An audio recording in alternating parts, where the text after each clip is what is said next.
Nečakám, ani nežiadam, aby ste uverili tomuto šialenému a predsa takému jednoduchému príbehu, ktorý sa teraz chystám napísať. Bol by som veru blázon, keby som to očakával, veď aj moje vlastné zmysly to odmietajú pochopiť. Napriek tomu nie som blázon a celkom isto ani nesnívam. Zajtra však zomriem a dnes by som chcel uľaviť svojej duši. Mojím prvým zámerom je oboznámiť svet, jednoducho, stručne a bez zbytočných poznámok so sledom udalostí v mojej domácnosti. Ich dôsledky ma desili, mučili a nakoniec zničili. No nebudem sa snažiť vysvetľovať ich. Pre mňa znamenali len hrôzu, ale mnohým sa nebudú zdať také hrozné, skôr bizarné.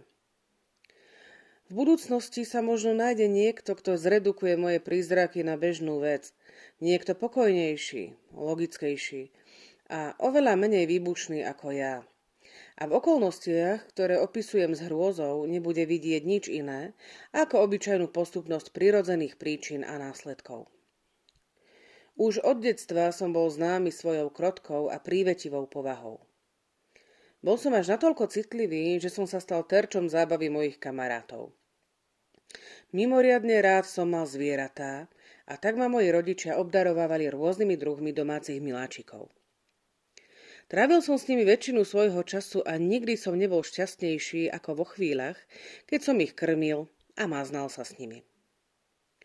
Táto povahová zvláštnosť rástla spolu so mnou a keď som dospel, nachádzal som v nej jeden z hlavných zdrojov svojho potešenia. Tým, ktorí si niekedy obľúbili verného a inteligentného psa, nemusím ani vysvetľovať, aké veľké potešenie takýto druh lásky prináša. V nesebeckej a obetavej láske zvieraťa je niečo, čo chytá priamo za srdce toho, kto už viackrát okúsil slavé priateľstvo a chatrnú vernosť obyčajného človeka. Oženil som sa skoro a s potešením som zistil, že moja žena je z podobného cesta ako ja. Keď videla moju záľubu v domácich zvieratách, nevynechala žiadnu príležitosť, aby mi zadovážila tie najmilšie druhy. Mali sme vtáky, zlatú rybku, krásneho psa, králiky, opičku a kocúra. Ten kocúr bol pozoruhodne veľké a nádherné zviera. Celé čierne a úžasne bystré. Keď hovoríme o jeho inteligencii, moja žena, ktorá v kútiku srdca verila poverám, často pripomínala starý ľudový názor, že všetky čierne mačky sú prevtelené čarodejnice. Nie, že by čo len na chvíľu brala túto poveru vážne. Spomínam ju len preto, že mi práve zišla na Pluto, tak sa kocúr volal. Bol mojim obľúbeným maznáčikom a kamarátom. Krmil som ho jedine ja a on ma preto nasledoval všade po dome. Dokonca som len s ťažkosťami dokázal zabrániť tomu, aby ma sprevádzal aj po uliciach. Naše priateľstvo v tomto duchu trvalo niekoľko rokov, počas ktorých sa môj temperament a povaha pôsobením diabla nestriedmosti radikálne, hanbím sa to priznať, zmenili k horšiemu.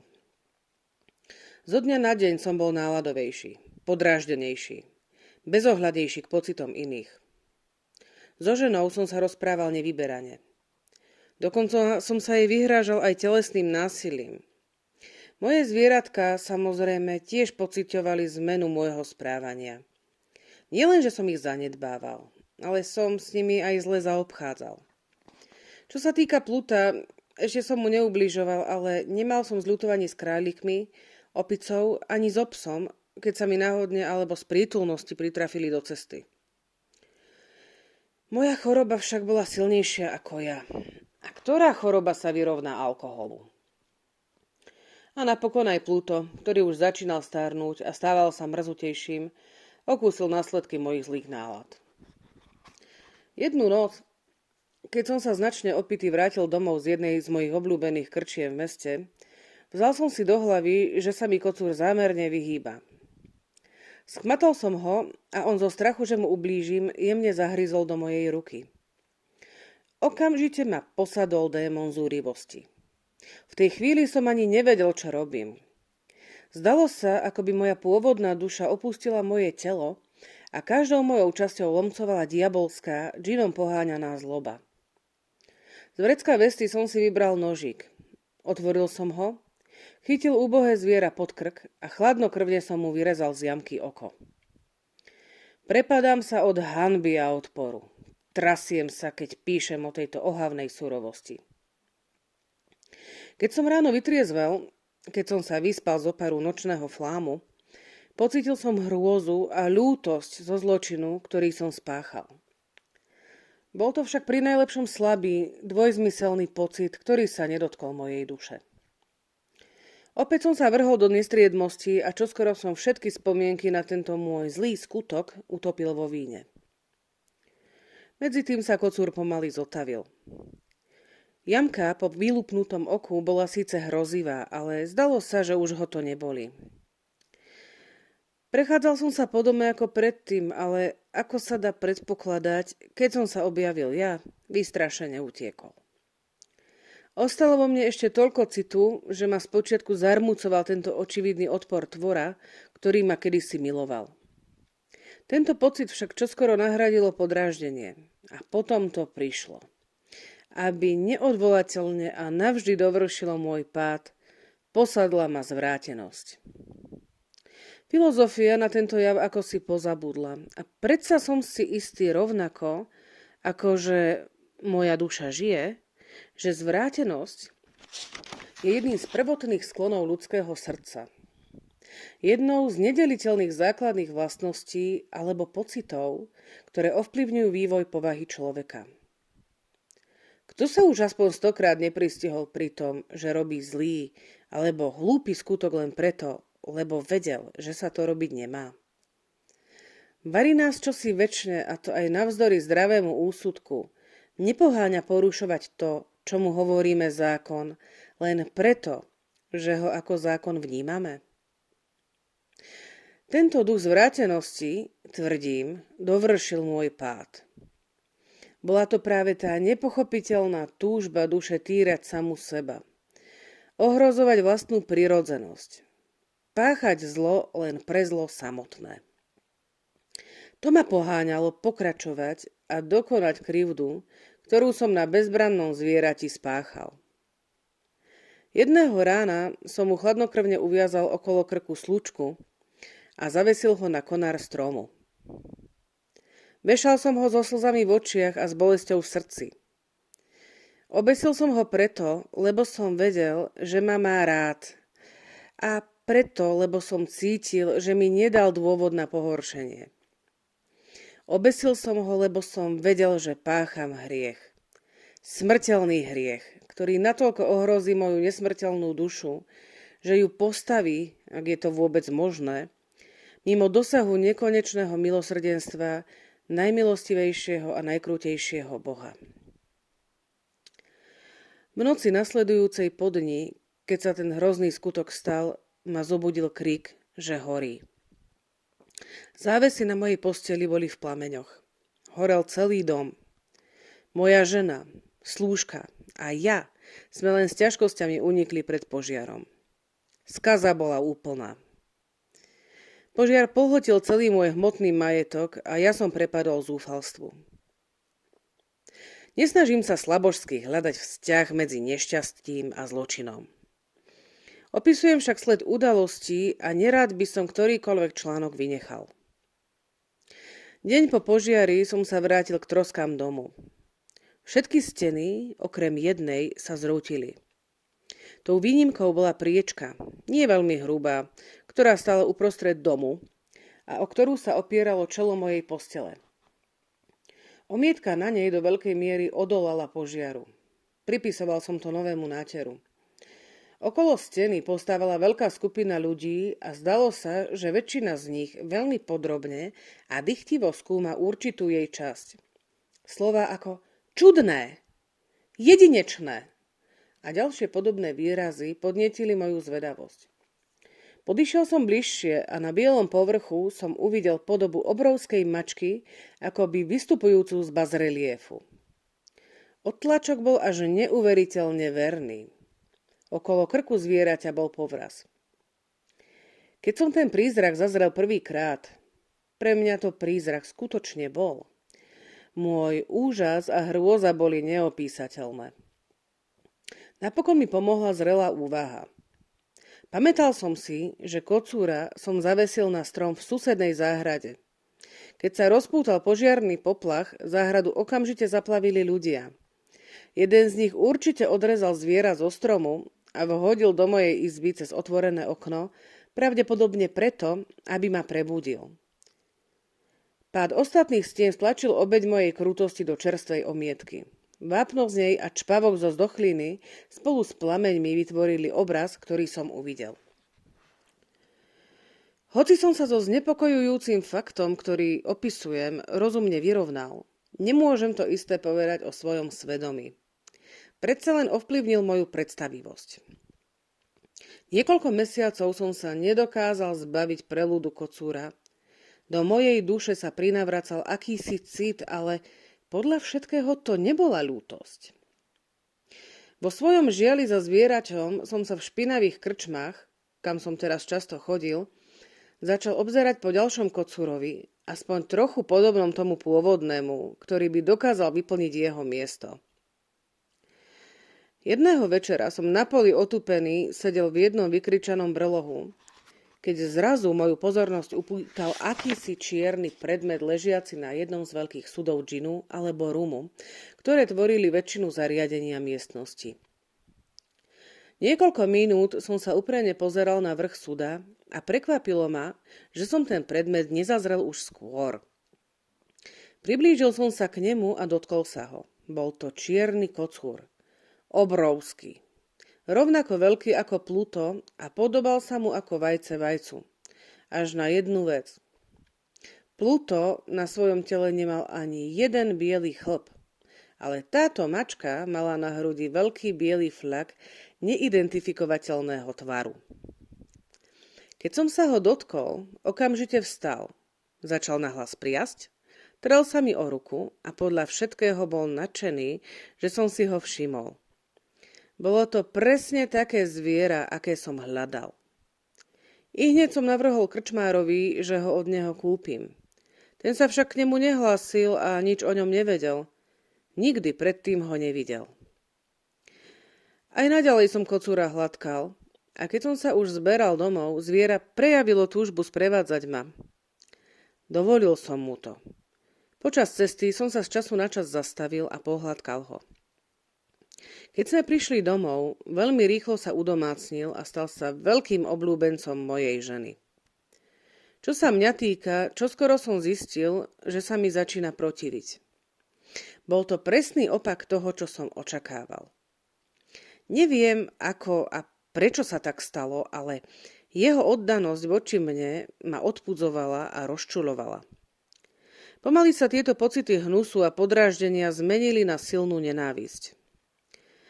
Vyhýbal som sa zvieraťu. Hanba a spomienka na moju predošlú krutosť mi bránili v tom, aby som mu ublížil. Niekoľko týždňov som sa ho ani nedotkol. Neudrel som ho, ani iným spôsobom som mu neublížil, ale postupne, veľmi postupne, som sa na ňoho začal pozerať s nevýslovným odporom. Unikal som pred ním mlčky ako pred morovou nákazou. Moju nenávisť voči zvieraťu bez pochyby ešte posilnila skutočnosť, ktorú som objavil až na druhý deň ráno potom, ako som ho priniesol domov. Tak ako Plutovi, aj jemu chýbalo jedno oko. Pre túto okolnosť si ho však moja žena obľúbila ešte viac. Ako som už spomínal, bola obdarená tou láskavosťou, ktorú som kedysi vo svojej povahe mal aj ja a bola zdrojom toľkých mojich jednoduchých a čistých potešení. No čím viac sa mi kocúr protivil, tým väčšmi rástla jeho láska ku mne. Chodil mi v petách s takou vytrvalosťou, že čitateľ si ju hádam ani nedokáže predstaviť. Kedykoľvek som si sadol, skrútil sa mi pod mojou stoličkou alebo mi vyskočil na kolená a zahŕňal ma svojim odporným láskaním. Keď som sa postavil, aby som sa poprechádzal, plietol sa mi popod nohy, div som nespadol. Alebo sa svojimi dlhými ostrými pazúrmi zachytil o moje oblečenie a vyškriabal sa mi až na prsia. V takých chvíľach som ho túžil zabiť jednou ranou. Predsa som to však neurobil. Čiastočne v spomienke na nedávny zločin, ale najmä preto, dovolte mi, aby som sa priznal, lebo som sa toho zvieraťa nesmierne bál. Tento strach nebol konkrétne strachom z telesného zla. A predsa ho neviem inak pomenovať. Takmer sa hanbím. Áno, ešte aj v zločineckej cele sa hanbím priznať. Strach a hrôza, ktoré vo mne zviera vyvolalo, boli spôsobené obyčajnou chimerickou predstavou. Moja žena ma viackrát upozornila na tvar bieleho flaku na kožuchu zvieraťa, o ktorom som už rozprával a ktorý predstavoval jediný rozdiel medzi týmto zvieraťom a tým, ktoré som zabil. Čitateľ si určite na ten flak spomenie. Hoci bol veľký, spočiatku mal veľmi nejasný tvar, ale postupne, takmer nebadane, a môj mozog sa dlho vspieral, pokladal ho za hru fantázie, získal jasné obrysy. Teraz predstavoval predmet, ktorý sa bojím pomenovať. A preto, aj keď sa mi tá príšera hnusila, naháňala mi hrôzu a najradšej by som sa jej bol zbavil. Neodvážil som sa. Ako vravím, predstavovala príšernú, odpornú vec. Šibenicu. Žalostný a desivý prostriedok hrôzy a zločinu. Agónie a smrti. A teraz som bol úbohý, úbohejší ako ten najposlednejší človek. A brutálna beštia, ktorej druha som pohrdavo zabil, obyčajné zviera pripraví mne, človeku stvorenému na obraz Boží, toľko neznesiteľného utrpenia. Bože, už nikdy viac som nemal poznať potešenie z odpočinku. Ani vo dne, ani v noci. Cez deň ma zviera nenechalo ani na chvíľu o samote, a v noci som sa každú hodinu zobúdzal z nevysloviteľne hrozných snov. Cítil som na tvári horúci dých beštie a jej obrovskú váhu. Prevtelenú nočnú moru, ktorej som sa nevládal zbaviť. Navždy ťažiacu moje srdce. Pod tlakom takýchto múk vo mne umrel aj ten chabý zvyšok dobra. Mojimi jedinými spoločníkmi sa stali diabolské myšlienky. Najčernejšie a najpodlejšie myšlienky. Moja bežná náladovosť prerastla do nenávisti voči všetkému a celému ľudstvu. Ale najčastejšou a najtrpezlivejšou obeťou mojich náhlych, častých a nekontrolovateľných výbuchov zúrivosti, ktorým som sa slepo oddával, bola bohužiaľ moja odovzdaná žena. Jedného dňa išla so mnou po niečo do pivnice starého domu, ktorý sme v našej biede boli nútení obývať. Kocúr ma nasledoval po strmých schodoch. Takmer ma z nich zhodil, čo ma rozčulilo až do nepríčetnosti. Zdvihol som sekeru. Vo svojej zlosti som zabudol na detinský strach, ktorý mi doteraz zväzoval ruky, a namieril som na zviera úder, ktorý by, samozrejme, bol smrteľný presne tak, ako som si to prial. No ruka mojej ženy mi v ňom zabránila. Vyprovokovaný jej zásahom sa môj hnev zmenil na diabolský. Vytrhol som si ruku z jej zovretia a vrazil jej sekeru do mozgu. Padla na mieste mŕtva. Nevydala ani hlások. Keď som dokonal túto príšernú vraždu, začal som trvézvo rozmýšľať, kam ukriem telo. Vedel som, že ho nemôžem vyniesť z domu ani cez deň, ani v noci bez toho, aby som riskoval, že ma susedia uvidia. Hlavou mi vírilo množstvo možností. Chvíľu som pomýšľal na to, že mŕtvolu rozsekam na malé kusy a spálim. Potom, že ju zakopem do podlahy pivnice. Ďalší nápad bol, že ju hodím do studne na dvore, či zabalím do škatule ako nejaký tovar a potom vyhľadám nosiča, ktorý ju odnesie z domu. Nakoniec mi napadlo niečo, čo som považoval za najlepšie. Rozhodol som sa, že ju v pivnici zamurujem, ako to robievali stredovekí mnísi so svojimi obeťami. Pivnica bola na tento účel ako stvorená. Steny postavili len tak ľadabolo a nedávno dostali hrubú omietku, ktorá sa pre vysokú vlhkosť nedokázala vysušiť. Okrem toho bol na jednej stene výklenok. Mohol to byť falošný komín alebo kozub, ktorý zamurovali, aby aj táto stena bola ako všetky ostatné v pivnici. Vôbec som nepochyboval, že by som v tejto časti dokázal bez ťažkosti vybrať niekoľko tehál, vložiť dnu mŕtvolu a všetko zamurovať tak ako predtým, aby si nikto nič podozrivé nevšimol. Moje výpočty ma nesklamali. Pomocou páčidla som ľahko povyberal tehly. Telo som opatrne vložil do výklenku a oprel ho o vnútornú stenu. Podoprel ho v tejto polohe a bez väčších ťažkostí som celú stenu dal do pôvodnej podoby.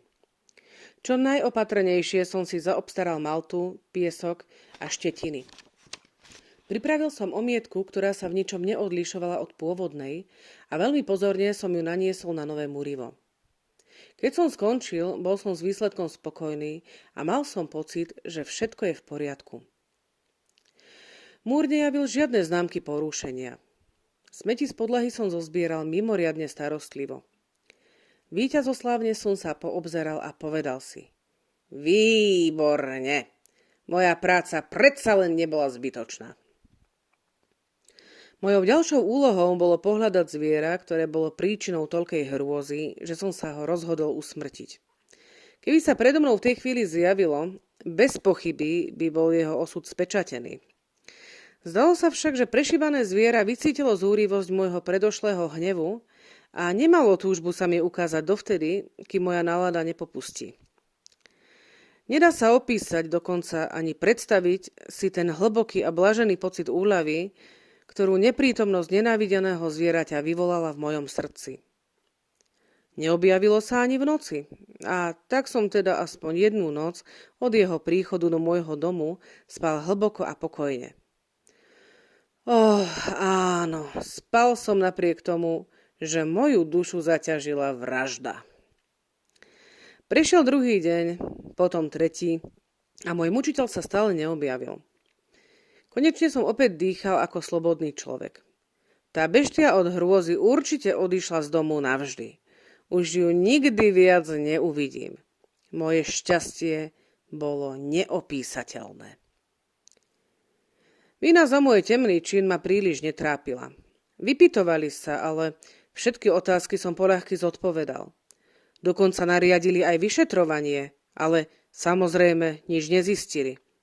Svoju šťastnú budúcnosť som už považoval za istú. Štvrtý deň po vražde sa pred domom objavila skupina policajtov, prišli veľmi neočakávane a ihneď začali vykonávať veľmi podrobnú domovú prehliadku. Bol som si istý, že miesto úkrytu je neobjaviteľné, preto som sa vôbec necítil nepríjemne. Policajti chceli, aby som ich počas prehliadky sprevádzal. Preskúmali každú škáru, každý kút domu. Nakoniec už po tretí alebo štvrtý krát zišli do pivnice. Nehol som ani brvou. Srdce mi bylo pokojne ako človeku, ktorý spí nevinným spánkom. Prechádzal som sa po pivnici, od jedného konca po druhý. Preložil som si ruky cez hruď a bezstarostne som sa motal hore-dole. Policajti boli s prehliadkou spokojní a chystali sa odísť. Radosť v mojom srdci bola príliš silná na to, aby som jej odolal. Horel som nedočkavosťou, aby som povedal aspoň jedno víťazoslávne slovo. A tak dvojnásobne podporil ich presvedčenie o mojej nevine. Páni, povedal som, keď bola skupina mužov už na schodoch. Som rád, že sa mi podarilo utišiť vaše podozrenie. Prajem vám pevné zdravie a trochu viac zdvorilosti. Mimochodom, páni, toto je veľmi dobre stavaný dom. V šialenej túžbe povedať niečo bezprostredné som sotva vedel, čo hovorím. Môžete povedať, že vynikajúco stavaný dom. Tieto steny, už idete, páni? Tieto steny sú pevne murované. A v tom, vo šiali chvastania, som palicou, ktorú som držal v ruke, silno zabúchal na časť múriva, za ktorou stála mŕtvola mojej milovanej ženy. Nech ma Boh ochraňuje a zachráni ma pred tesákmi arcidiabla. Hneď, ako doznela ozvena mojich úderov, odpovedal mi hlas z hrobky. Bol to plač. Najprv tlmený a prerývaný, ako vzlikot dieťaťa. Potom sa rýchlo premenil na jeden dlhý, hlasný a neprerušovaný krík. Veľmi zvláštny a neľudský. Zavíjanie, kvílivý nárek. Z polovice vydesený, z polovice triumfálny. Taký, ktorý môže prichádzať len z pekla. Súčasne zhrdil zatratencov zvierajúcich sa v ukrutných mukách a diablov, ktorí jasajú nad ich zatratením.